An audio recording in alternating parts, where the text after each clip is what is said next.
আসসালামু আলাইকুম এভরিওয়ান, সবাইকে আমার ইউটিউব চ্যানেলে স্বাগতম। আজকে আমি নিয়ে এসেছি লোটে মাছের ঝুড়ি, যা খুব সহজেই বানিয়ে নিতে পারবেন। ফার্স্টে আমি লোটে মাছগুলো খুব ভালোভাবে কেটে পরিষ্কার করে নিয়েছি এবং লোটে মাছগুলোকে খুব ভালোভাবে ধুয়ে নিয়েছি। ফার্স্টে আমি মাছে একটু লেবুর রস দিয়ে নিব। লেবুর রস দেওয়াতে মাছ থেকে কোনো গন্ধ বের হবে না।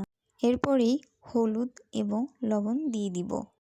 এ পর্যায়ে আমার মাছের ভিতরে হলুদ, লবণ এবং লেবুর রস দিয়ে খুব ভালোভাবে মাছটাকে আমি ম্যারিনেট করে নিব।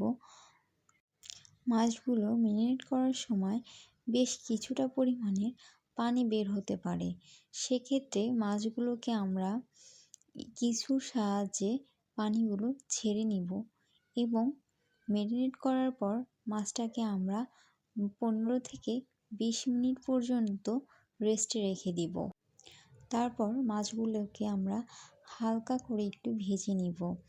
এর ফলে মাছটা সেদ্ধ হয়ে গেলে আমাদের ভিতরের কাঁটাটা ছাড়াতে সুবিধা হবে।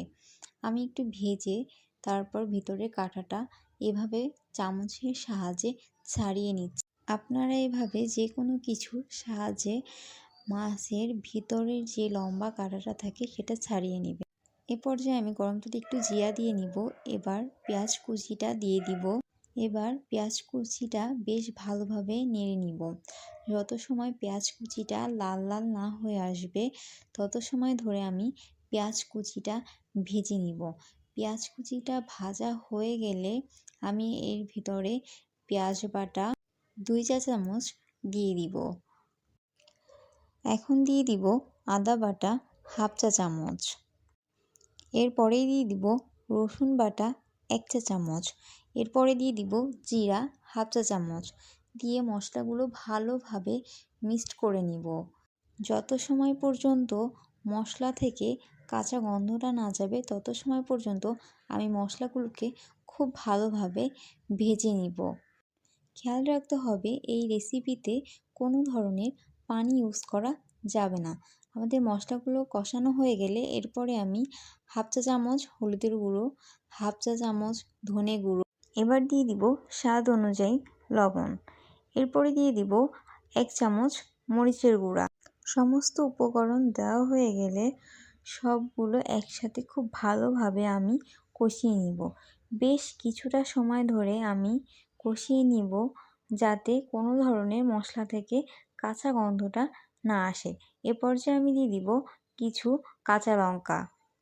কাঁচা লঙ্কা দেওয়ার পরে আমি আবারও বেশ কিছুটা সময় ধরে মশলাটা কষিয়ে নিব। খেয়াল রাখতে হবে কিন্তু এই রেসিপিতে আমরা কোনো ধরনের পানি ইউজ করব না। এ পর্যায়ে মশলাটা যখন কষানো হয়ে যাবে আমি সেই মাছগুলোকে দিয়ে দিব। মাছগুলোকে দেওয়ার পরে খুব ভালোভাবে মশলার সাথে মিক্সড করে নিব। মাছগুলোকে খুব ভালোভাবে এভাবে আলতো হাতে একটু পরপর নাড়িয়ে দিব, না হলে নিচে লেগে যাওয়ার সম্ভাবনা থেকে যাবে। যেহেতু আমরা এই রেসিপিতে কোনো ধরনের পানি ইউজ করিনি সেক্ষেত্রে আমাদের খেয়াল রাখতে হবে যাতে নিচে না লেগে যায়, যার ফলে আমরা বারবার এটাকে নাড়িয়ে দিব। এ পর্যায়ে আমি 1/2 চা চামচ ভাজা জিরের গুঁড়ো দিয়ে দিব। এখন দিয়ে দিব বেশ কিছুটা ধনেপাতা। ধনেপাতা দেওয়া হয়ে গেলে আমরা এটাকে একটু নাড়িয়ে নামিয়ে নিব। ব্যাস, আমাদের লোটে মাছের ঝুরঝুরি একদমই রেডি। আপনারা চাইলে খুব সহজে এভাবে রান্না করে নিতে পারেন। এই রেসিপিটি অবশ্যই আপনারা বাসায় একবার হলেও ট্রাই করে দেখতে পারেন। এটি মুখে লেগে থাকার মতো একটা সুন্দর রেসিপি। আমার ভিডিওগুলো যদি আপনাদের ভালো লেগে থাকে অবশ্যই লাইক কমেন্ট করবেন এবং আরও নতুন নতুন ভিডিও পেতে আমার চ্যানেলটিকে অবশ্যই সাবস্ক্রাইব করে যাবেন। ধন্যবাদ সবাইকে।